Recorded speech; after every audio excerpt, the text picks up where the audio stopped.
जय हिंद सभी को। Good evening. मेरी आवाज आ रही है आप सभी को? बताओ। Good evening good sir. Evening. Good evening sir. हम लोगों के साथ कौन कौन जुड़े हैं? सविता जी जुड़ी हैं, शैलवी जुड़ी हैं, सोना और स्निग्धा जी जुड़ी हैं, कोमल शर्मा जी जुड़ी हैं, नेहा जुड़ी हैं, प्रेम प्रतिमा जी जुड़ी हैं, जिनको प्रिया जी के नाम से भी हम लोग जानते हैं। ठीक है, तो आज है 25 मार्च। ठीक है, 25 मार्च, जिसमें हम लोग तैयारी, आज हम लोग 25 मार्च है और 25 मार्च की डेट में या कहें तो इस शिक्षा संवाद समूह में आपका स्वागत है, जिसमें हम लोग एजुकेशन सब्जेक्ट से रिलेटेड जितने भी टॉपिक्स होते हैं उन टॉपिक्स के बारे में डिस्कस करते हैं, चर्चाएं करते हैं, जिसमें हम लोगों का टारगेट है यूनिट एनटीए यूजीसी नेट के अकॉर्डिंग हम लोग यूनिट फर्स्ट को फुल्ली कंप्लीट कर चुके हैं। कल हम लोगों ने कॉम्परेटिव वे में डाउट क्लियरिंग सेशन लिया था, जिसमें सोशलॉजिकल एजुकेशनल सोशलॉजी पूरी की पूरी डेप्थ में अच्छे तरीके से पढ़ लिया था। आज हम लोग उसी कंटिन्यू करेंगे। एजुकेशनल हिस्ट्री हम लोग का चल रहा था। क्या चल रहा था? Educational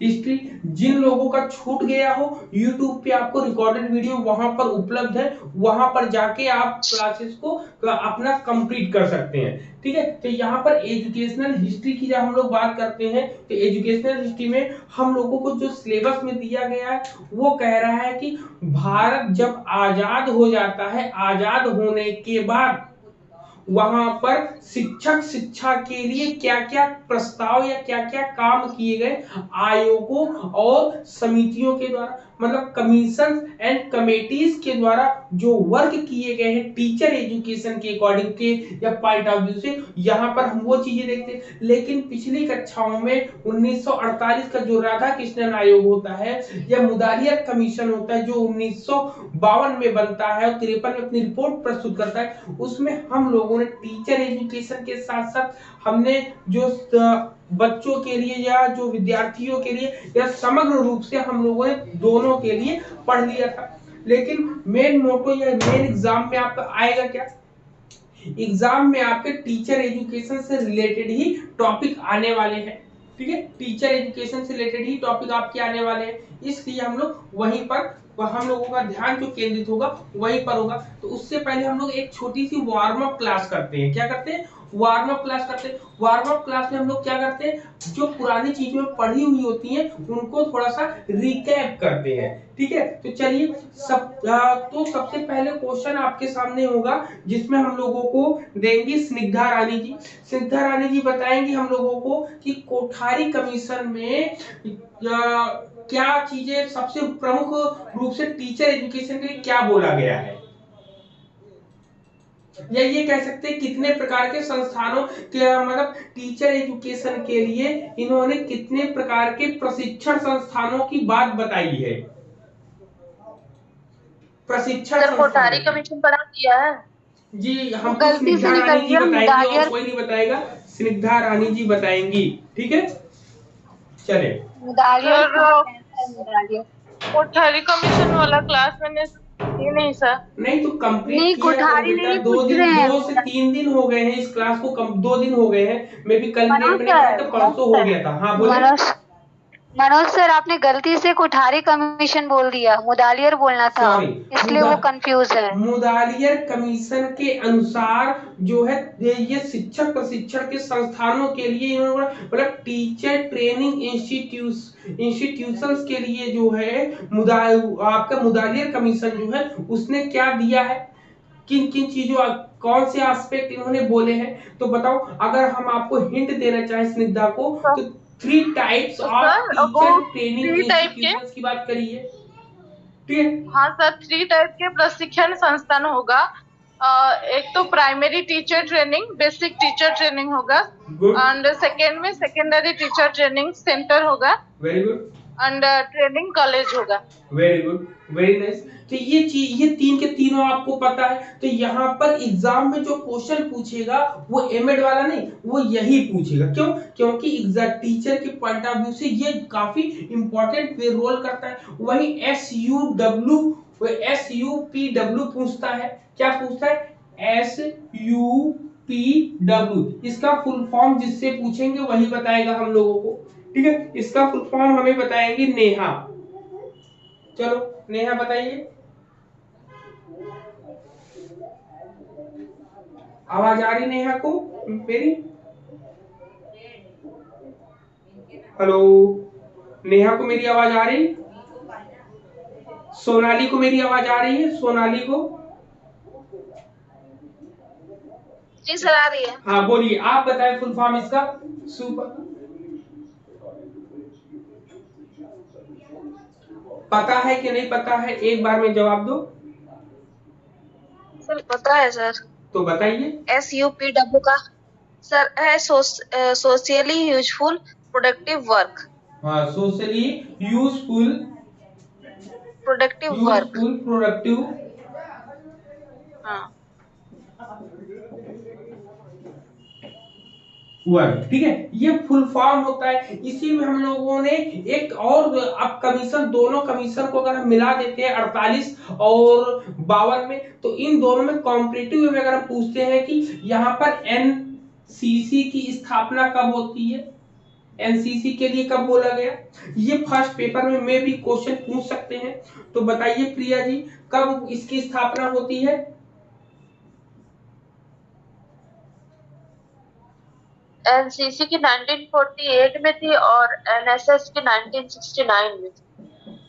1948 and 1969। ठीक है, तो ये सर हम लोगों को माइंड में मेकअप करके रखना है, क्योंकि यहाँ से ही आपके क्वेश्चन, ये क्वेश्चन जो है एग्जाम में नहीं, ये मे भी इंटरव्यू में पूछ सकता है। एग्जाम में बहुत कम देखने को हम लोगों को मिलता है ऐसा। तो ठीक है, तो यहाँ पर कुल मिला के सब लोगों से कुछ लोग अभी बाकी है, उन लोगों से भी एक एक क्वेश्चन जरूर करना है। ठीक है, नहीं कहेंगे कि हमसे नहीं पूछा गया ना। अब यहाँ पर एक चीज बताएंगे, यहाँ पर सविता जी हम लोगों को बताएंगी एमएड के बारे में। बताइए एमएड के लिए इन्होंने क्या इंपॉर्टेंट चीजें बताई हैं? एमएड के लिए इन्होंने ये बोला कि को करिकुलम एक्टिविटीज होना चाहिए, हाँ बताइए। रिसर्च कोर्स होना चाहिए, करिकुलम एक्टिविटीज, रिसर्च वर्क होना, हाँ, रिसर्च वर्क होना चाहिए, रिसर्च वर्क। और रिफ्रेशर उसके कोर्स बाद याद रखिए। रिफ्रेशर कोर्स भी होना चाहिए। बिल्कुल सही है, और एंड लास्ट रिसर्च में इन्होंने ये वर्क, बोला यही कि तीन इंपॉर्टेंट है। सेमिनार, हाँ, और सेमिनार और वर्कशॉप भी होना चाहिए। उसके लिए इन्होंने एक्सटेंशन सेंटर की बात की थी, वेरी गुड, जिसको ये हम याद हिंदी रखना में है, विस्तार। Extension centre. ठीक है, एक्सटेंशन सेंटर, एक्सटेंशन सेंटर को हम लोगों ने क्या नाम दिया था? विस्तार केंद्र। जी सर। विस्तार केंद्र। यहीं पर एक आया था सेवा, हेलो। सेवा शिक्षा ना, सर्विस एजुकेशन। तो सर्विस एजुकेशन क्या होगा बताओ? सर्विस एजुकेशन होगा all India counselling for secondary education, जिसको हम कहते हैं। जी जी, ठीक है, यहीं पर एक क्वेश्चन आएगा जो कि आप और बताएंगे, और लोग हमें सैलरी बताएंगे हमें, जिसमें हम लोग पढ़ते सबसे पहले पढ़ते ऑल, ठीक है, all India, all India council for secondary education, AICSE की स्थापना कब होती है? अखिल भारतीय माध्यमिक शिक्षा परिषद की स्थापना कब होती है? मतलब इन्होंने ही सिफारिश करी थी, इन्हीं के सिफारिश के आधार पर जो है हम लोग इसकी स्थापना कब करते हैं बताओ? सर नहीं मालूम है। लिखवाया था 95। हाँ नेहा बता रही, नेहा बताओ। 95 में। 95 में। सॉरी सर, पहले नहीं बोल पाए, वो मेरा अनम्यूट नहीं हो रहा था, हैंग हो रहा था। ओके, कोई बात नहीं, कोई बात नहीं। लेकिन यहीं पर एक और नाम आता है, किसमें? All India council for elementary education. तो नेहा बताएंगी ऑल इंडिया। सर हाँ सर 97 में। हाँ, all India council for elementary education. ठीक है, तो ये आपका 1997, ठीक है। इसको हिंदी में क्या बोलते हैं? अखिल सर, भारतीय 57 प्रारंभिक शिक्षा परिषद 1907 संगठन। सर 1907।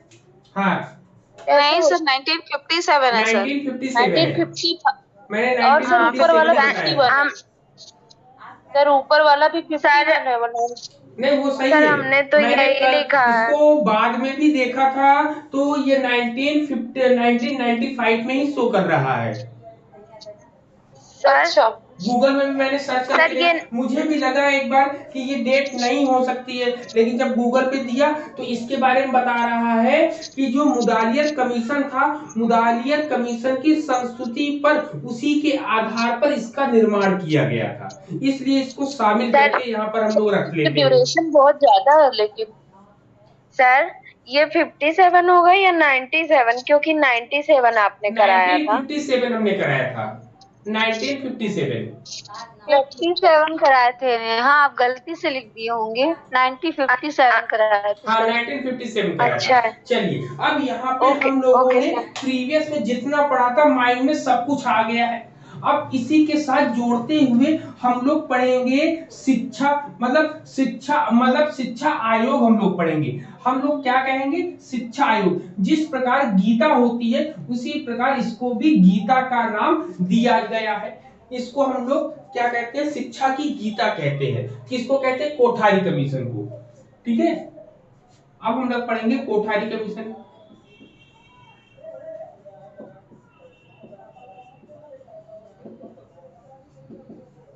ठीक, कोठारी कमीशन याद रखिए, कोई भी एग्जाम हो, कुछ भी कहीं पर कुछ भी ना आता हो, आपको कोई टिक नहीं लगाना आता हो, आप कोठारी लगा के चले आओ, आपका आंसर हर ज्यादा से ज्यादा मतलब 80% आपके आंसर सही होने की पूरी पूरी संभावना होती है। ठीक है, तो सबसे पहले अब हम लोग पढ़ेंगे इसमें कोठारी कमीशन के बारे में कि कोठारी कमीशन होता क्या है, इसका निर्माण कैसे होता है ना, इसके बारे में क्या क्या बातें। तो सबसे पहले अगर हम बात करेंगे तो भारतीय शिक्षा की व्यवस्था में सभी प्रकार की शिक्षा का पुनर्गठन और विकास करने के लिए, मतलब इसमें क्या है, सभी प्रकार की शिक्षाओं को, सभी चीजों को लाने का प्रयास किया गया है। जब लाने का प्रयास किया गया तो इसमें एक फिक्स डेट थी। इसमें कहा गया कि इसकी एक फिक्स डेट थी, इस फिक्स डेट में इसको लाया गया है। तो इसकी फिक्स डेट किसी को पता है कोठारी कमीशन की? बताओ। नहीं सर 1964 66 ये पता है, 64 66। 14 जुलाई 1964। ठीक है, 14 जुलाई 1964 ईस्वी को विश्वविद्यालय अनुदान आयोग के अध्यक्ष, जो विश्वविद्यालय अनुदान आयोग यूजीसी के जो अध्यक्ष थे। अब यहीं पर एक क्वेश्चन आ जाएगा कि यूजीसी की स्थापना कब होती है? बताओ जरा, यूजीसी की स्थापना कब होती है? 1953 में स्टेबलाइज होगी और 56 में इसको संवैधानिक मान्यता मिलेगी। हाँ, 1956 में इसको संवैधानिक मान्यता स्वीकार करी गई है। ठीक है, बनता ये कब? 1953 में, लेकिन जो है एक संवैधानिक अधिकार या सही तरीके से 1956 में आता है। तो ये क्या कह रहा है? कह रहा है कि ये जो कोठारी कमीशन, जिसको जो है इन्होंने कहा कि भारतीय शिक्षा आयोग, क्या कहा इसको? सॉरी, राष्ट्रीय शिक्षा आयोग, इसका नाम है राष्ट्रीय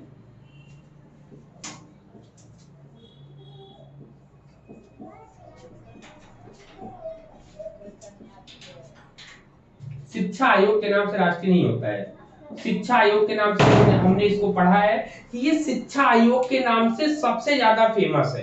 किस नाम से? शिक्षा आयोग से। तो सबसे पहले भारतीय शिक्षा की व्यवस्था में सभी प्रकार की शिक्षा को एक साथ जोड़ने और एक साथ विकास करने के लिए 14 जुलाई 1964 ईस्वी को जो है विश्वविद्यालय अनुदान आयोग के जो अध्यक्ष थे, डॉक्टर कौन थे? डॉक्टर क्या नाम था? डीएस कोठारी। क्या नाम था? दौलत सिंह कोठारी सर।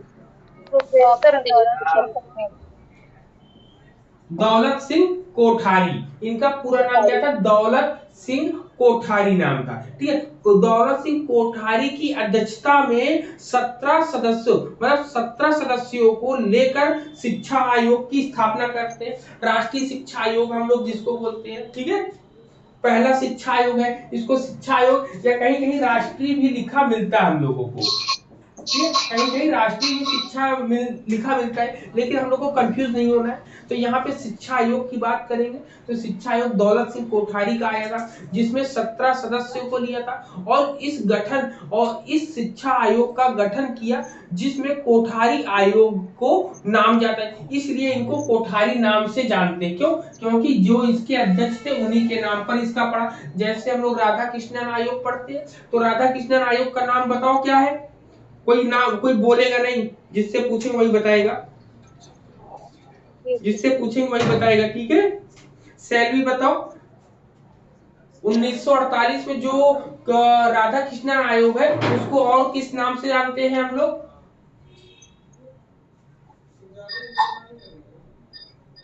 बताओ। 1948 नहीं में पता है। चुप रही। 1948 में जो आयोग बना है राधा कृष्णन आयोग, उसको हम लोग और किस नाम से जानते हैं बताओ? सर नहीं पता है। वाह, और रुको और मैं पूछता हूँ, स्निग्धा आप जी सर। बताओ।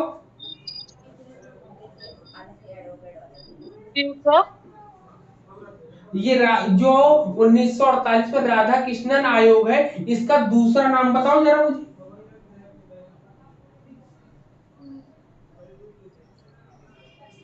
क्या बात है भाई?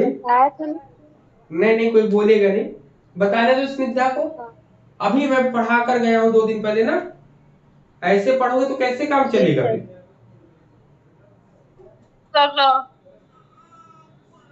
एग्जाम में आ गया कि राधा कृष्णन आयोग को अन्य और किस नाम से जाना जाता है? हाँ सही बोल रही सर, बोल रही बोलिए बोलिए, बच्ची बोल रही है।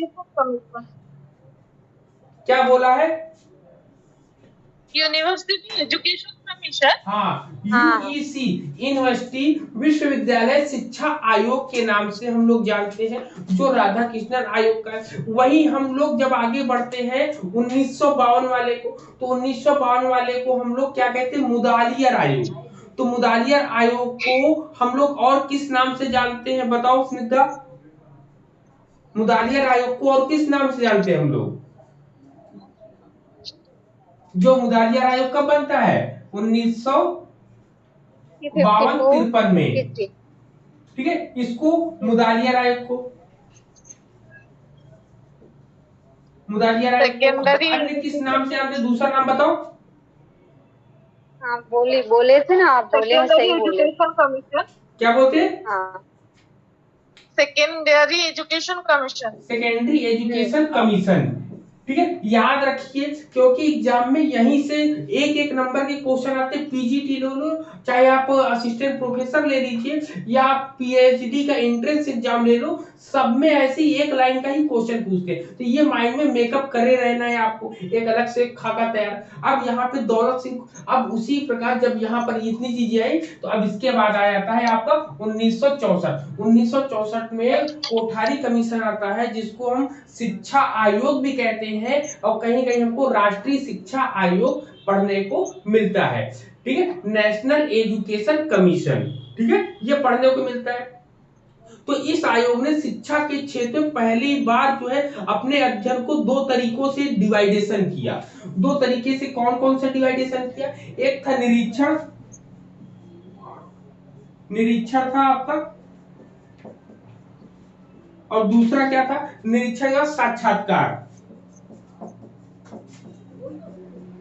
निरीक्षण को हम लोग क्या बोलते हैं? ऑब्जर्वेशन। ठीक, और साक्षात को इंटरव्यू। ठीक, इंटरव्यू। ये दोनों रूपों में, इन दोनों भागों में डिवाइडेशन करते हैं। क्लियर है पॉइंट? अगर हम कह सकते हैं इंग्लिश में, अगर हम लोग जानना चाहें कह देंगे chairman doctor DS Kothari, then chairman of university grant commission, मतलब जिस समय इनको इसका अध्यक्ष बनाया गया उस समय ये कहाँ के अध्यक्ष रहे होंगे? यूजीसी की स्थापना कब हुई थी? 1952 में। लेकिन इसको संवैधानिक रूप में, जैसा हम लोगों को प्रिया जी ने बताया, 1956 में इसको मान्यता मिली थी। ठीक है, याद रखना एग्जाम में ये नहीं याद रखना 1956, एग्जाम में ये याद रखना है कि प्रिया जी ने हमको बताया था क्या 1956, तो प्रिया जी के नाम से हमको ये याद रहेगा एग्जाम में। ठीक, तो ये पॉइंट आउट हम लोग को याद करने का तरीका है। ठीक, तो ये इतने पॉइंट हो गए। फिर कहते हैं कि the third commission is post independent India, मतलब ये जो है स्वतंत्र भारत के बाद तीसरा आयोग है। अब यहीं से एक लाइन क्वेश्चन बन जाता है कि शिक्षक शिक्षा के क्षेत्र में स्वतंत्रता के बाद तीसरा आयोग कौन सा बना? तो स्वतंत्रता के बाद इंडिपेंडेंट, कह रहा कि the third commission in post independent India, post independent India में थर्ड कमीशन कौन सा था? तो आप बता सकते हो कोठारी कमीशन आया था आपका। अब इसकी स्थापना मैंने जैसे बोला कि 14 जुलाई 1964 को शिक्षा आयोग की स्थापना होती है। ठीक है, क्या कह रहे कि government resolution setting up the education commission on July 14, 1964। फिर इसमें कह रहा कि began its talk on October 264, मतलब कि स्थापना तो आम होती है लेकिन इन्होंने काम करना कब शुरू किया? काम करना इन्होंने शुरू किया 2 अक्टूबर 1964। ठीक है, 2 अक्टूबर 1964 को इन्होंने अपना काम करना शुरू किया और अपनी रिपोर्ट को इन्होंने कब सौंपी बताओ? 20 जून 1966 20 जून 66। ठीक, तो हम 29 जून, तो इन्होंने अपनी रिपोर्ट कब बनाई? अपनी रिपोर्ट की अगर हम बात करें तो रिपोर्ट इन्होंने कब बनाई थी? 29 जून 1966। याद रखिएगा, असिस्टेंट प्रोफेसर के एग्जाम में इस बार जो है सन नहीं पूछ रहा था, इस बार ये डेट को घुमाकर हम लोगों को पूछ रहा था। तो इस डेट को भी हम लोगों को याद रखना है कि ये 14 जुलाई को इसकी स्थापना होती है, 2 अक्टूबर को ये काम करना शुरू करते हैं और 29 जून 1966 की अपनी रिपोर्ट जो है हम लोगों को सौंप देते हैं, हम लोगों को इन द सेंस भारत सरकार को। ठीक है, प्रेजेंट करते सर जी। तो सर 20 जून 1966 लिखा हुआ है, SP गुप्ता सर की बुक है, लेकिन इसकी एग्जैक्ट डेट 29 जून है, 29 जून 1966। जो आपको गूगल्स में या आप रिस्पेक्टेड मतलब बहुत अच्छी किताबें जब आप पढ़ेंगे, रमन बिहारी लाल सर की पढ़ेंगे या और भी अच्छी किताबें पढ़ेंगे ना, विपिन चंद्र सर की। हाँ बोलिए नेहा जी। सर ये निरीक्षण और साक्षात्कार का आपने क्या कराया है, मतलब ऑब्जर्वेशन? इन्होंने जब कभी सबसे पहले जब इन्होंने कोठारी कमीशन बनाया था, तो कोठारी कमीशन को बनाने के बाद जब इन्होंने निरीक्षण किया तो इसमें सबसे पहले एक था सबसे पहले जब बनाया तो इनको डिवाइडेशन करने को, इनको बनाने को या इसको अध्ययन करने के लिए मुख्य रूप से 2 टाइप्स बताए थे। सबसे पहले ऑब्जर्व करें, निरीक्षण करें, किसी भी चीज को देखेंगे, देखने के बाद फिर इसका इंटरव्यू लेंगे हम। इन 2 तरीकों से अपने कार्य को करने के लिए इन्होंने बताया था। Okay sir. ठीक, अब यहाँ पर याद रखिएगा एग्जाम में जो क्वेश्चन आता है रिपोर्ट का शीर्षक, मतलब कहते हैं कि रिपोर्ट इंटाइटल्ड। ठीक है, आता है एग्जाम में रिपोर्ट इंटाइटल्ड। सर इनका टाइटल बहुत बार क्वेश्चन में है। हाँ, ये एग्जाम में बहुत इंपॉर्टेंट है, चाहे आप पीजीटी का एग्जाम दीजिए, मतलब कोई भी एग्जाम दीजिए, इसका जो है टाइटल जरूर पूछा जाता है। शिक्षा और राष्ट्रीय विकास क्या होती है? एजुकेशन एंड नेशनल डेवलपमेंट क्या होती है? शिक्षा, लिख लीजिएगा, शिक्षा और राष्ट्रीय विकास। विकास। ये शीर्षक हेडिंग आप डाल दोगे कि ये आपका एजुकेशन कमीशन शिक्षा आयोग का शीर्षक, ठीक है। तो इनके रिपोर्ट का जो शीर्षक था, शीर्षक इन्होंने क्या बनाया था आपसे, इन्होंने एजुकेशन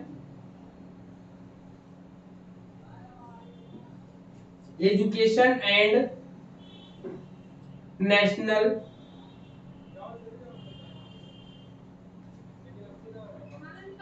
डेवलपमेंट।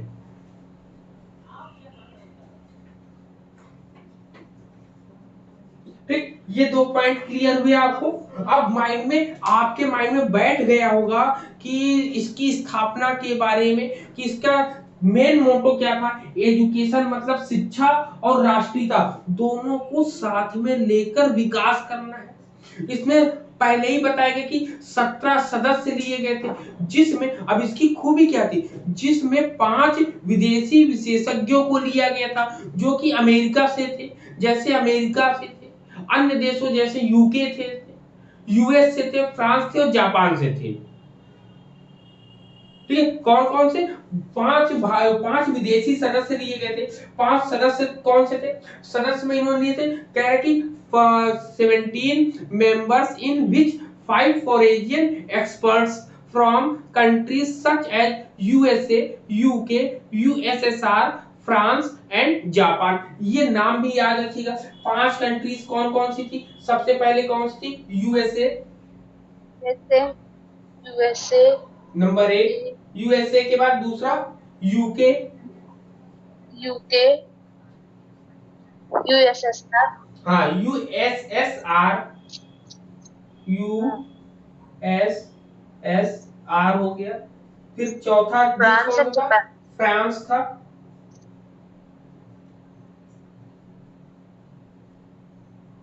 और 5वें में कौन सा था आपका?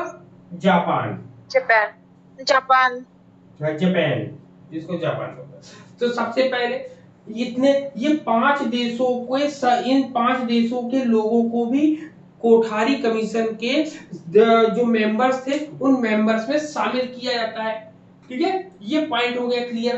अब इतनी चीजें जब इसमें ला दिया तो उन्होंने कहा कि इसमें विशेषताएं थी कि इन्होंने संपूर्ण शिक्षा के लिए हर पहलू हर क्षेत्र को कवर करने का प्रयास किया। कह रहे कि features it tried to cover every field and aspect of the entire educational system. Clear ये पॉइंट? बताओ सभी को। इंटायर सिस्टम की बात हो गई। अब इसमें क्या कहते हैं, फिर इसके बाद कहते हैं कि जब इतनी चीजें ये देख रहा है, सब कंप्लीट कर रहा है, तो कहते हैं कि इसका दृढ़ विश्वास है कि शिक्षा राष्ट्रीय विकास का सबसे शक्तिशाली साधन है। क्या कहता है? It's firm belief that education is the most powerful instrument of national development। मतलब कह रहे हैं राष्ट्रीय विकास के लिए सबसे मजबूत यंत्र जो होता है वह एजुकेशन है।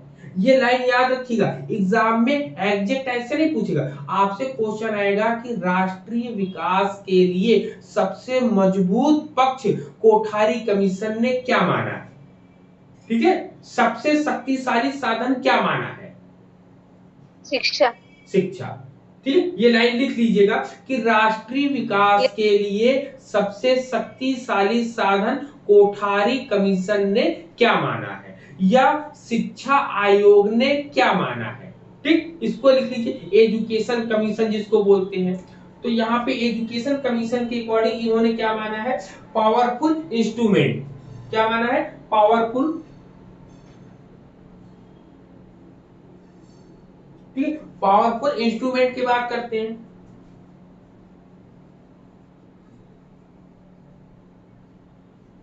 पावरफुल इंस्ट्रूमेंट की बात करते हैं, तो पावरफुल इंस्ट्रूमेंट इन्होंने क्या माना? एजुकेशन को। ठीक है, यहां पे ये पॉइंट हम लोग को क्लियर हो रहा है। ठीक है। फिर इसके बाद उन्होंने कहा कि इस आयोग का जब उद्घाटन वाक्य जो है भारत की नियति को, अब ये लाइन याद रखना है, ये लाइन जरूर जो है एग्जाम में तो नहीं आती, लेकिन इस बार एग्जाम में अब भाई हम लोग की यूजीसी का स्टैंडर्ड जो है काफी बड़ा होता जा रहा है, बढ़ता जा रहा है। ठीक है, इसको साफ करें, फिर इसको स्क्रीनशॉट ले लो नहीं तो इसको साफ करें। देखिए लिख लिए सर, ब्रॉड हो गया एकदम नेट का सिलेबस। बिल्कुल बिल्कुल बिल्कुल।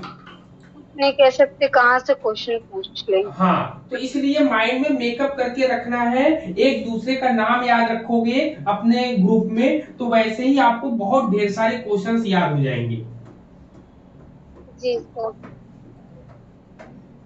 सर हम लोग का आरडीसी का डेट अभी आया नहीं है, बट 16 अप्रैल के पहले कराने के लिए बोल रहे हैं। अरे वाह, बहुत बढ़िया बात बड़ा है, सही था कांग्रेचुलेशन। सर टॉपिक एकदम नया है। जो पहले टॉपिक बताई थी ना वो मैडम ने रिजेक्ट कर दिया। फिर दूसरा टॉपिक है कि प्री बीएड के बच्चे जो टीचिंग करने जाते हैं ना, उससे पहले हम उसको अगर ट्रेनिंग दे दे तो क्या इफेक्ट होगा टीचिंग का। क्या क्या फिर से जैसे बताएं, कैपेसिटी बीएड वाले बच्चों को। प्री बी हाँ, बीएड वाले बच्चे जो 4 मंथ के लिए टीचिंग के लिए जाते हैं ना, हाँ, तो उसके पहले अगर हम ट्रेनिंग दे दें बच्चों को, तो उस ट्रेनिंग के बाद, जैसे ये हमारा एक्सपेरिमेंट ग्रुप हो जाएगा, उस ट्रेनिंग के बाद बच्चे टीचिंग कैसे करते, क्या इफेक्ट पड़ेगा वो देखना है। यानी कैपेसिटी बिल्डिंग एकदम नया टॉपिक है सर, स्टडी मटेरियल ही नहीं मिल रहा है। स्टडी मटेरियल नहीं मिलता है, इसके लिए आपको खुद खुद बोलना पड़ेगा ना, इसके लिए खुद मतलब लिखना पड़ेगा कि जब कभी हम वहां पे 4 मंथ की ट्रेनिंग के लिए जाए, उससे पहले आप माइक्रो टीचिंग उनसे करा लें, क्लास में जो है प्रैक्टिस उनको करवाएं। ठीक है, कैसे बच्चे पहले तो के प्रावधान बिहेवियर, था, 1 कैसे साल बच्चे वाले के में था बिहेवियर सर, को हम लोग अभी को हट पता गया है ना। जी। पहले था ये प्रावधान कि हम माइक्रो टीचिंग कराते थे, फिर वहां जाके हम ऑब्जर्व करते थे। बट जब से 2 साल का हुआ, ड्यूरेशन तो बढ़ा दिया बट क्वालिटी गिरा दिया है। कहाँ करते, टीचर नहीं करते, और वहीं के टीचरों के ऊपर छोड़ देते हैं। तो वो टीचर तो अपना काम करवाते हैं, बस बिल्कुल नाम भर ऐसा के लिए हो टीचिंग जाता के लिए है, बच्चे जाते हैं। ऐसा हो जाता है। मैं भी बहुत से स्कूल्स में होते हैं, बहुत से कॉलेजेस में होते हैं, बहुत से कॉलेजेस में नहीं होते हैं, तो ऐसा देखने को हमें मिल जाता है। लेकिन इसके टॉपिक को अगर आप तैयार करना चाहोगे तो टॉपिक को में भी आपको सेल्फ से ही आपको ऑब्जर्व करोगे 2-4 कॉलेजेस में जाके, तब आपको पता चले उसका। ठीक है, टॉप कॉलेजेस में आप जाएंगे, वहां से थोड़ा सा इंक्वायरी करेंगे तो आपको वहां पर मिल जाएगा मैटर। पूरा हो जाएगा तो फिर आपको भेजूंगी पीडीएफ बना के, हाँ भेजिए, होने हम के उसको चेक पहले। करेंगे। तो चलिए, अब यहाँ पर इसके उद्घाटन वाक्य को जरूर याद रखना है, कोठारी कमीशन के। तो सबसे पहले इसका क्या था, सबसे पहले क्या बोलते हैं, इन्होंने बोला है कि भारत की नियति को उसकी कक्षाओं में आकार दिया जा रहा है। क्या कह रहा है, भारत, लिख लीजिएगा आप लोग, ये बहुत इंपॉर्टेंट लाइन है, इंग्लिश वाला भी अभी बोल देंगे, पहले हिंदी वाला लिख लो। भारत की नियति को, लिख लीजिए, भारत की नियति को उसकी कक्षाओं में आकार दिया जा रहा है।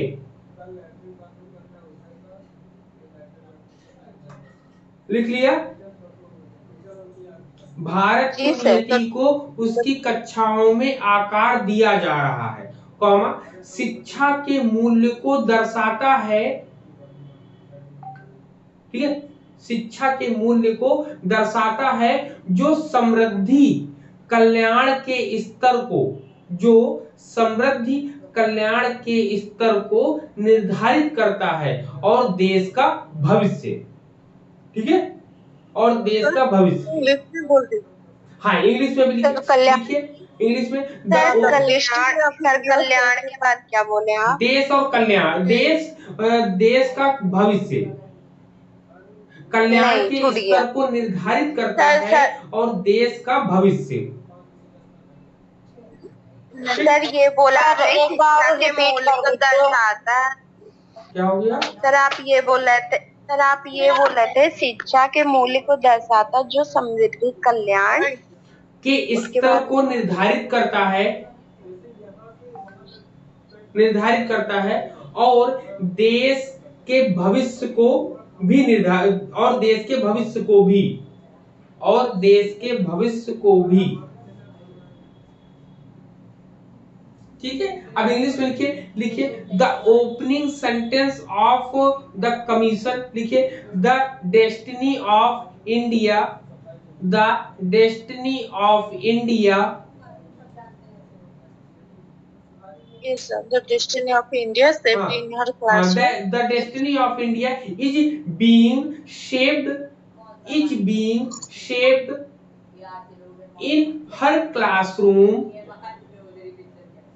in her classroom, denotes the value of education, denotes the value of education that determine, that determine the level of prosperity, prosperity, welfare, prosperity, and welfare and future of the country, and future of the country.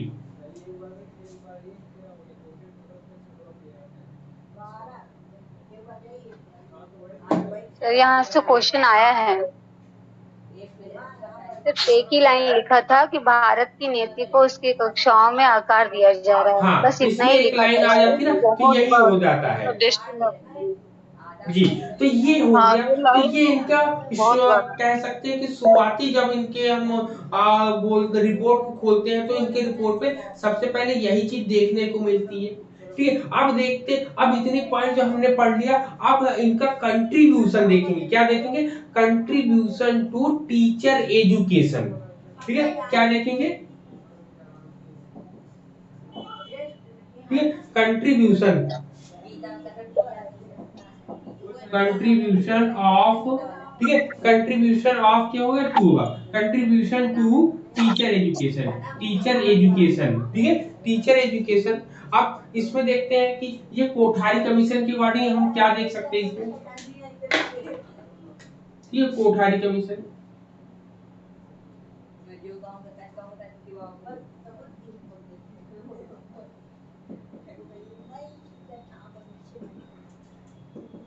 ठीक, Kothari commission के according हम देखेंगे। अब इन्होंने क्या बोला? इन्होंने कहा कि 1964 में भारत सरकार द्वारा जिसके तहत एक शिक्षा आयोग की स्थापना की गई थी और जिसमें जो है डॉक्टर डी.एस. कोठारी की अध्यक्षता में शैक्षिक व्यवस्था पर सलाह दिया गया।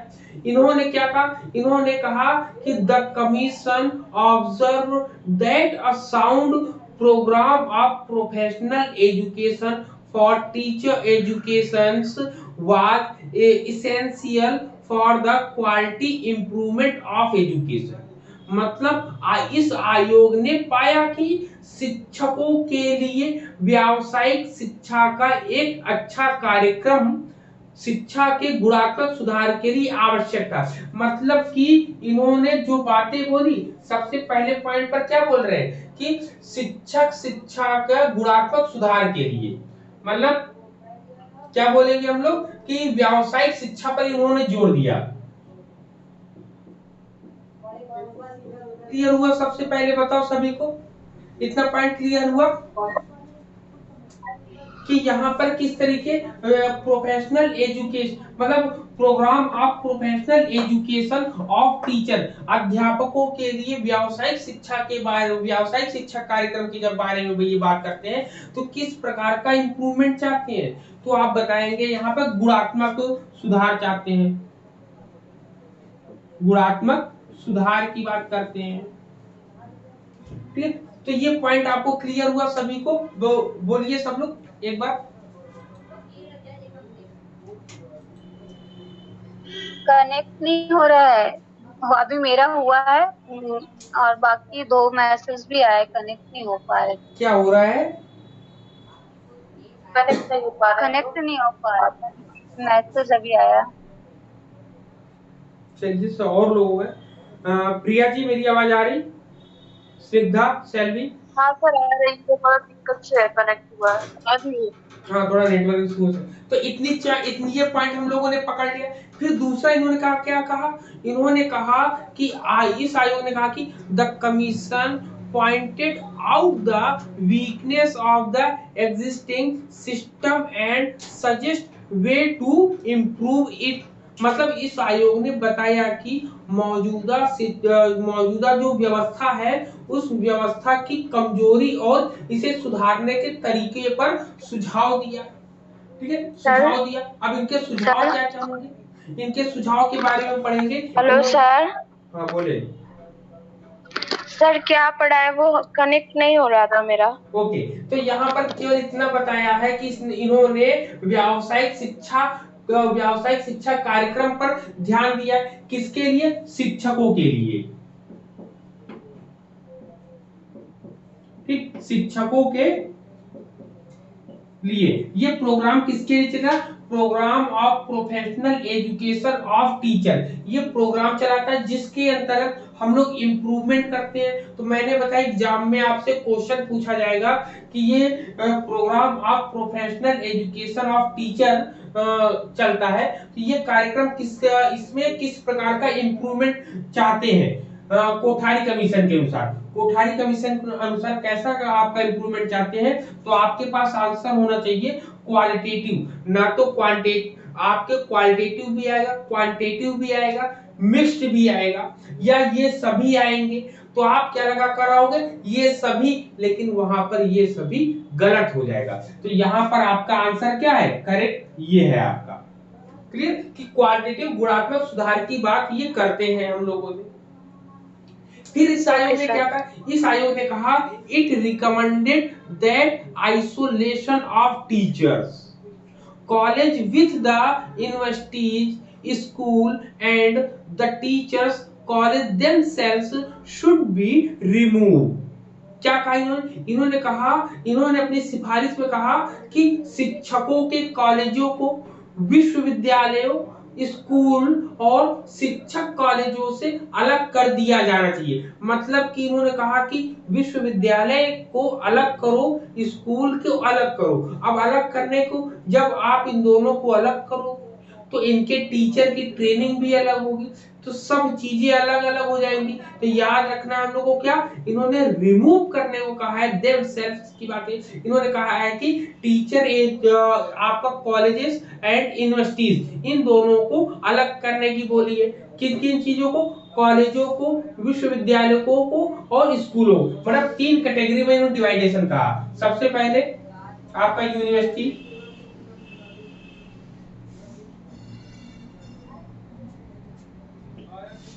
यूनिवर्सिटी, ठीक है। यूनिवर्सिटी के बाद क्या होता है? यूनिवर्सिटी के बाद आपने क्या बताया? कॉलेज दूसरे पॉइंट पे, और तीसरे पॉइंट पे स्कूल। ठीक है, इन्होंने क्या कहा कि इसमें जो शिक्षकों का कैटेगरी बनाया जाए कि यूनिवर्सिटी में कौन पढ़ाने लायक होगा, कॉलेजेस में कौन पढ़ाने लायक होगा, स्कूल में कौन पढ़ाएगा। जब इन लोगों को आप ऐसा कर दोगे तो ये जो है शिक्षक को बनने में या शिक्षक को एग्जाम देने में बड़ी सरलता हो जाएगी।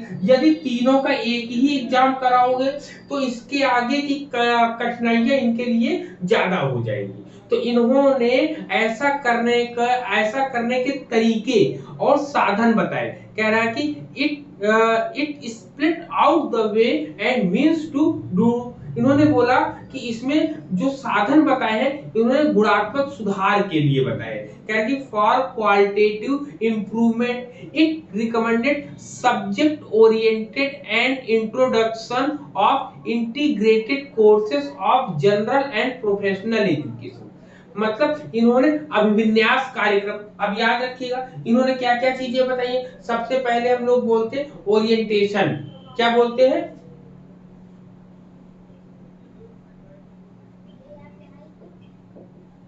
ठीक, ओरिएंटेशन। अब यहाँ पर याद रखिए क्वेश्चन यहीं पर बनेगा कि सबसे पहले ओरिएंटेशन की बात किसने करी थी? बताओ, ओरिएंटेशन की बात किसने करी सबसे पहले? इससे पहले नहीं, अच्छा इसके पहले हम लोग पढ़े थे ओरिएंटेशन। फिर इसके बाद इसमें आता है इंट्रोडक्शन ऑफ इंटीग्रेटेड। ठीक है, इंट्रोडक्शन ऑफ इंटीग्रेटेड। आप लोग कोई भी बोला करिए। सर राधा कृष्णन कमीशन ने बताया था।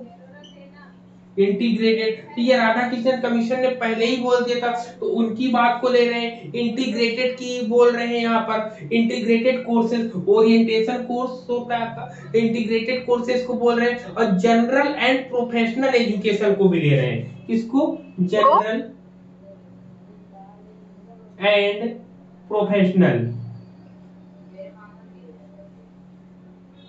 ठीक, प्रोफेशनल, दोनों तरीकों को, मतलब ओरिएंटेशन भी इन्होंने लिया, इंटीग्रेटेड भी लिया, और जनरल एंड प्रोफेशनल, ये इन तीनों को डिवाइडेशन किया। और इन्होंने कहा कि इन सब में सुधार करने के लिए गुणात्मक क्वालिटेटिव इंप्रूवमेंट की चाहिए। और इन्होंने रिकमेंड किया कि क्वालिटेटिव इंप्रूवमेंट कैसे होगा, तो इन्होंने बताया ओरिएंटेशन आप कोर्स करो, ओरिएंटेशन प्रोग्राम लगाओ, इंट्रोडक्शन ऑफ इंटीग्रेटेड कोर्सेज, मतलब एकीकृत शिक्षा के बारे में, एकीकृत पाठ्यक्रमों के बारे में सिफारिशें करी कि उनको शुरुआत करो शिक्षकों के लिए।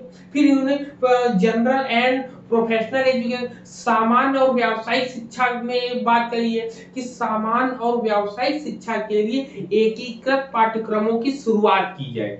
किसके लिए? सामान्य और प्रोफेशनल एजुकेशन के लिए व्यावसायिक पाठ्यक्रमों की शुरुआत करी जाए, जिसमें हम और भी सुधार के तरीके यहाँ पर मिल सकते हैं। इन्होंने राज्य सरकारों को प्रशिक्षण सुविधाओं के लिए विस्तार के लिए एक योजना तैयार करने की सलाह दी।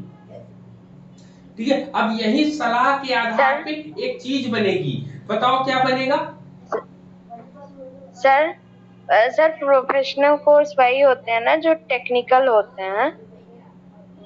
कौन से प्रोफेशनल कोर्स? प्रोफेशनल कोर्स में आपका बीएड आता है, एमएड आता है, बीटीसी आता है, ये सब चीजें प्रोफेशनल कोर्स में आते हैं। या फिर आपको डॉक्टरी की पढ़ाई होती है, वो भी प्रोफेशनल कोर्सेज होते हैं आपका। प्रोफेशनल नहीं है, एलएलबी हुआ सर।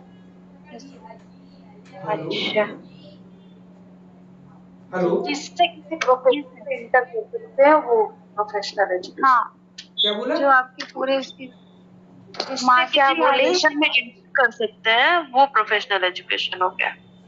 जी, ठीक। तो यहाँ पे अगर इतनी चीजें क्लियर हो गई, यहाँ पे हम लोगों को इतने पॉइंट्स क्लियर हो गए, पॉइंट आउट हमने कर लिए। अब इसके बाद और क्या बोलता है? इन्होंने कहा कि इस आयोग ने शिक्षक शिक्षा में, श्रद्धा जी आपको समझ में आ रहा है? कोई पॉइंट अगर आपको लग रहा है कि हिंदी में बता रहे, इंग्लिश में नहीं बता रहे, तो आप उसका पूछ लीजिएगा ना, हम दोनों में प्रयास कर रहे हैं। इसमें बोला गया कि इस आयोग ने शिक्षक शिक्षा में कमियों का बहुत सही निदान किया और सुझाव दिया कि व्यावहारिक उपाय इन्होंने बताए। क्या है कि the commission very correctly diagnose the ills in teacher education and suggested practical remedials. अब देखिए यहाँ पर एक पॉइंट और निकल कर आ गया, प्रैक्टिकल रेमेडियल्स की बात करेंगे।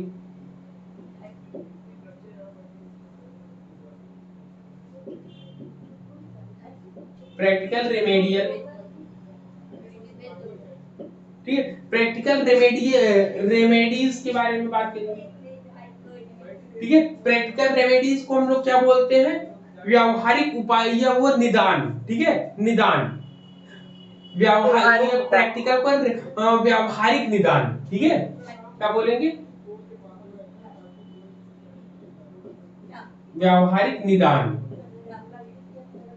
व्यावहारिक निदान के बारे में इन्होंने अपने सुझाव के परिणाम स्वरूप 1964 से 66 में शिक्षक शिक्षा में कुछ परिवर्तन भी किए गए। अब देखिए परिवर्तन क्या किए, ये इंपॉर्टेंट पॉइंट है। ठीक है, ये इंपॉर्टेंट पॉइंट है कि इन्होंने क्या पॉइंट आपके सामने लेकर आते हैं। यहाँ पर ये पॉइंट को नोट करिएगा सर।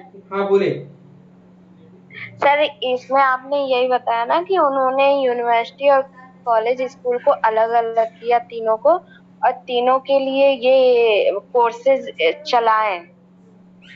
इन्होंने कहा बिल्कुल कि भाई इनके लिए अलग से हो रही है। अब ये बताओ कि अगर ओरिएंटेशन कोर्स आप चला रहे हो, सब टीचरों को आप एक साथ लेकर आए हो, अरे ये जो हायर लेवल पर है, ये जो मिडिल लेवल पर है, और ये जो लो लेवल पर है, तीनों के लिए एक साथ कैसे प्रोग्राम करोगे आप? इन्होंने कहा नहीं, सबके लिए अलग अलग आप करो, एक साथ करोगे तो वहां खिचड़ी पक जाएगी, या उनमें भेदभाव आ जाएगा, अरे उनको तो ज्यादा मान देते हैं, उनको ज्यादा सिखाते हैं, हमको कम सिखाते हैं। इसलिए इन्होंने कहा कि सबको अलग अलग क्वालिटेटिव आप उनको चीजें प्रोवाइड करो यहाँ पर। ठीक सर तो यही रहेगा ना कि ओरिएंटेशन, इंटीग्रेटेड और जनरल का एक में रहेगा या तीनों के लिए अलग अलग है? तीनों के लिए ये अलग अलग समझ रहा है कि अलग अलग रहे, इन्होंने तीनों के लेकिन लिए ये तीनों कोर्सेज चलेंगे ना सबके लिए? हाँ सबके लिए चलेंगे ये। जी सर। ठीक, अब इन्होंने देखिए क्या चीजों को परिवर्तन, मतलब 1964-66 में जो शिक्षक शिक्षा में परिवर्तन किए गए, अब देखिए परिवर्तन, चेंजेस देख लीजिए। ठीक, टीचर एजुकेशन के लिए क्या क्या चेंजेस किए हैं, ये पॉइंट इंपॉर्टेंट है, क्योंकि टीचर एजुकेशन से रिलेटेड ही हम लोग के सामने बात आएगी। तो इसमें कहते हैं कि शिक्षा में एमए की डिग्री कुछ कुछ विश्वविद्यालय ही दे, ठीक है, जैसे अलीगढ़, कुरुक्षेत्र, कानपुर और कुछ अन्य में शुरुआत किया था, मतलब एमए की डिग्री देने की बात करी। ठीक है, क्या कह रहा कि an MA degree in education was, अब देखिए शिक्षा में, याद रखिएगा एमए की डिग्री किस में दे रहे हैं, शिक्षा में। शिक्षा में क्या दे रहे हैं, एमए की डिग्री। ठीक, ये पॉइंट नोट करिएगा कि शिक्षा में एमए की डिग्री देने के लिए बात पहली बार कौन कर रहा है, इससे पहले किसी ने बात करी थी क्या, बताओ, किसी ने करी, नहीं करी। एमएड की बात करी है, एमएड की बात किसने करी थी बताओ, 1948 में कि 1952 में? सर 1948। 1952 में बात एमएड के लिए। सर एमएड में 1952 के बारे में बात, मुदालियर आयोग।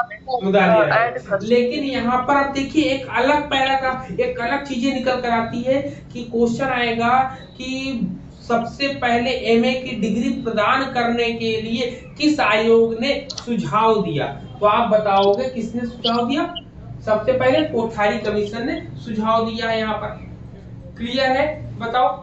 जैसे इसमें बोला है कि कुछ विश्वविद्यालयों ने अप्रशिक्षित शिक्षकों और कुछ राज्यों की स्थापना के बैकलॉग को पूरा करने के लिए ग्रीष्मकालीन स्कूल और पत्राचार पाठ्यक्रम शुरू किए। अब देखिए यहीं पर पॉइंट नोट करना है कि सम यूनिवर्सिटीज इंट्रोड्यूस समर स्कूल। क्या बोला है, समर स्कूल।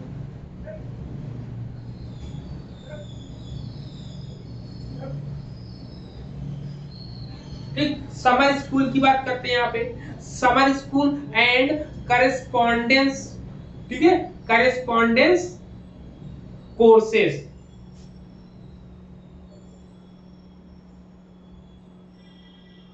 ठीक है, करेस्पॉन्डेंस कोर्सेस।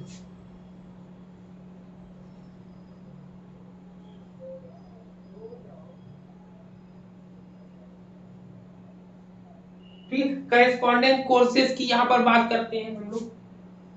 ये दो पॉइंट हुआ कि इन्होंने क्या कहा कि कुछ अप्रशिक्षित जो विश्वविद्यालयों में टीचर पढ़ा रहे हैं, पढ़ाने के साथ साथ उनको प्रशिक्षण नहीं मिला है, तो उन राज्यों को बैकलॉग उन लोग को पूरा करने के लिए क्या हुआ, गर्मी में उनके लिए कुछ जो है प्रोग्राम चलाए जाते हैं। जैसे इन्होंने समर स्कूल बोला है, जिसको बोलते हैं ग्रीष्मकालीन।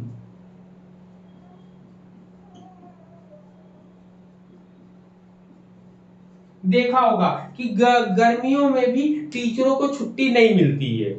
ठीक है, गर्मियों में भी क्या होता है, टीचर लोग काम करते हैं। और ये जो करस्पॉन्डेंस कोर्स होता है इसको पत्राचार पाठ्यक्रम को बोलते हैं। इसको क्या बोलते हैं, पत्राचार पाठ्यक्रम।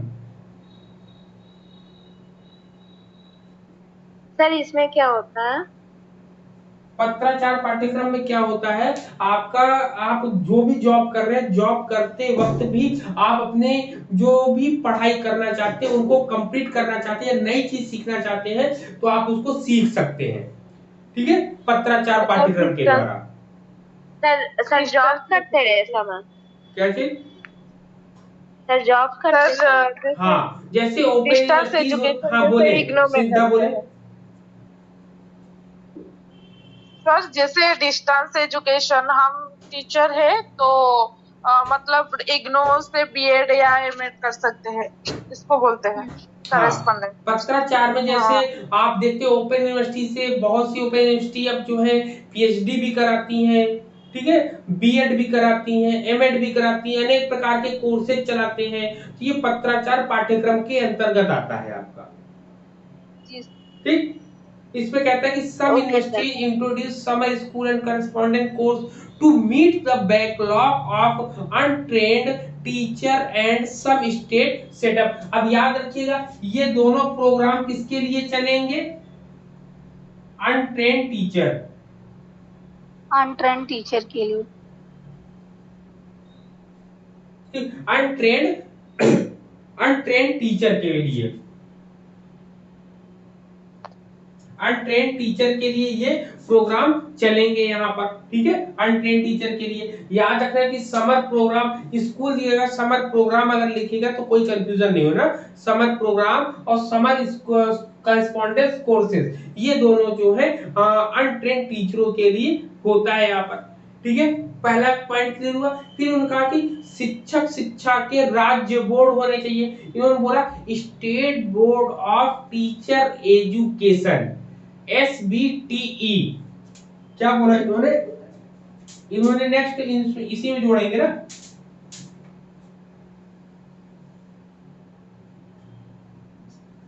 फिर बोलेंगे स्टेट, ठीक है, लिख लीजिएगा स्टेट बोर्ड, ठीक, स्टेट बोर्ड ऑफ टीचर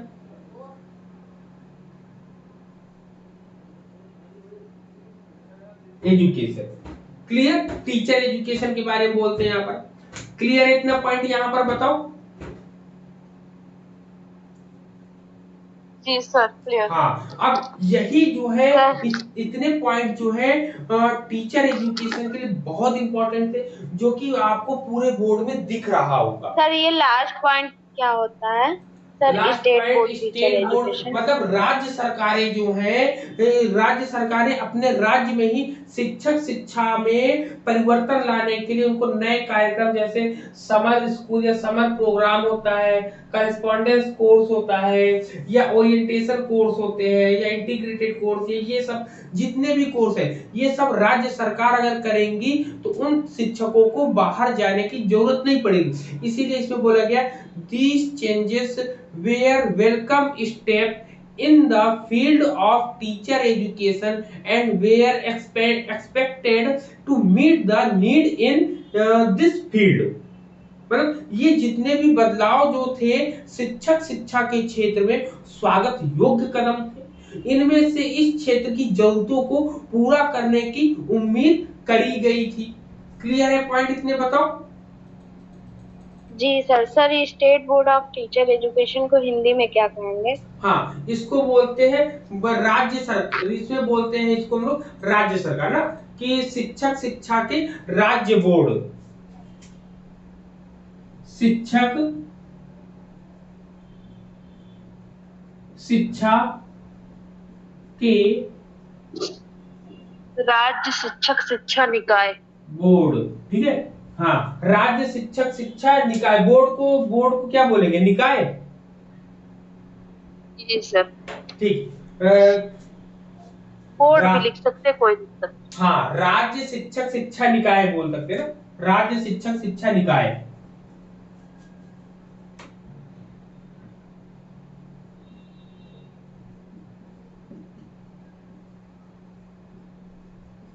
राज्य शिक्षक शिक्षा निकाय, ठीक, ये हो गया आपका। क्लियर है? तो इतने पॉइंट्स हम लोगों ने पढ़े आज की डेट में। आज की डेट में इतना कंप्लीट है कोठारी कमीशन में। कुछ पॉइंट्स जो बचते हैं वो हम कल की डेट में हम लोग कंप्लीट करेंगे, ठीक है, कल की डेट में कंप्लीट करेंगे। और इसके बाद अब देखते हैं, चलो ठीक है, कंप्लीट है सब। इतना पॉइंट सबको क्लियर हो गया ना माइंड में? जी सर। सर हाँ सर हाँ, बोले। सर ये जो समर स्कूल चलता है तो इसमें टीचर ट्रेनिंग दी जाती है। हाँ, टीचरों को ट्रेनिंग मिलती है कि बालकों के लिए आप पाठ्यक्रम कैसे तैयार करोगे, बालक को कैसे पढ़ाओगे ना, ये सब चीजें जो बीएड में हम लोग वो बनाते ना प्रैक्टिकल फाइल की टीचिंग करने के लिए, वही जो है ग्रीष्म काल में ही इनको सिखाया था कि आप कक्षा में कैसे, क्लास में कैसे पढ़ाओगे चीजों को, जिसको बोलते हैं लेसन प्लान। अगर ये स्कूल लेवल पे देखा जाए तो जो बच्चे इंग्लिश में पुअर होते हैं तो उन टीचरों को भी ग्रीष्म काल में ही ट्रेनिंग दी जाती है कि वो किस प्रकार से बच्चों से, मतलब हिंदी मीडियम स्कूल में इंग्लिश को कैसे इम्प्रूव किया जाए। मोस्टली इंग्लिश या मैथ्स की ट्रेनिंग होती है ग्रीष्म काल में, मतलब मैंने देखा है सर। अच्छा, ठीक, थैंक यू। और जो बीएड वाले बच्चे रहते हैं उनको जो इग्नू से करते हैं, जैसे सर बताया अभी पत्राचार वाले, उनका भी ये ग्रीष्म काल में ही 15 दिन के लिए कॉलेज में उनका क्लास लगाया जाता है। उसी दौरान हम उनको टीचिंग बता दे या उनका सिलेबस बता दे, वो हमारे ऊपर डिपेंड करता है कि हम क्या क्या चीज उस 15 दिन में उस बीएड वाले बच्चों को सिखा सकते हैं। अच्छा जी, ठीक है ना, इतनी चीजें ये रहती हैं, ठीक है। बाकी अब आगे की चीजें हम लोग कल की डेट में पढ़ेंगे, ठीक है। बाकी अब चीजें कल की डेट में हम लोग पढ़ते हैं, ठीक है। चलिए, ओके, गुड नाइट, जय हिंद सर। सभी को। मॉर्निंग में क्लास होगी? हाँ, मॉर्निंग में देखते हैं, मॉर्निंग बताएंगे। Okay sir. ओके, आज सब कहाँ चले गए थे सर? आप कब डांटे नहीं। कब? आज सुबह सब कहाँ चले गए थे? सुबह सुबह आज क्लास नहीं हुई थी क्या? आप थे ना सर, आप थे, बाकी सब कहाँ चले गए थे? हाँ, सब लोग कहाँ गए थे, कोई था नहीं, केवल सविता जी थी और हम थे। सर वो मेरा और सर मेरा फोन हैंग हो गया और कोई था ही नहीं, नहीं मतलब सर, क्लास में नहीं जुड़े थे। तो जुड़ा करिए बेटा, सर जुड़ोगे नहीं तो कैसे समझ में आएगा आगे की चीजें। नहीं सर, वो फोन मेरा इस टाइम बहुत हैंग कर और रहा है, लोग भी कहाँ चले गए थे, और लोग भी नहीं जुड़े थे ना, सब लोग जुड़ा करो ना। रिकॉर्डिंग पे मत ध्यान दिया करो कि रिकॉर्डेड वीडियो देख लेंगे। जो अभी हम लोग वार्तालाप करते हैं ना, वो ज्यादा बेस्ट होता है। रिकॉर्डिंग तो देख सकते हैं कि जिनके पास टाइम नहीं है वो अपना कर सकते हैं, लेकिन सुबह जरूर उठा करो। उठने से देखिए, उठने आप जो है, अगर आपको 6 बजे क्लास लेनी है तो आप 5:15 बजे तक उठ जाइए, वॉक करिए, अपना सब और भी एक्टिविटीज करके तब 6 बजे बैठिए, तो आपको बहुत बेटर फील होगा ना। ठीक, सर वो पहला वाला वीडियो डाले नहीं सर? सब डाल दिया, कोई भी वीडियो पेंडिंग में है ही नहीं, सबके सब डाल सारी दिए। वीडियोस हैं, सब हैं यूट्यूब। कोई वीडियो पेंडिंग नहीं है, बस ये अभी जो पढ़ा रहे ये भी आपको रात 11-12 बजे तक आपके पास पहुंच जाएगा। आप ये याद रखिए कि थंबनेल नहीं लगता है, इसलिए आपको शेयर नहीं करते हैं। बाकी आप YouTube के नोटिफिकेशन में आप देखोगे तो वीडियो अपलोड होके मिल जाएगा आपको ना, एक से 2 घंटे में मिल जाएगा आपको। जी सर, सब अवेलेबल है। हाँ, सब अवेलेबल है। अभी उसको प्राइवेट नहीं किया क्योंकि हमें समय नहीं मिल रहा है। जिस दिन अभी समय मिलेगा एक दिन बैठ के, तो सब वीडियो को प्राइवेट कर देंगे, केवल जो एक दिन वाला रहेगा उसको जो है पब्लिक रहेगा। अभी थोड़ा सा बैठने का समय नहीं मिल रहा हमको, ठीक। चलिए, चलिए सभी को, ठीक है, ओके, गुड नाइट, जय हिंद सभी को। Good night.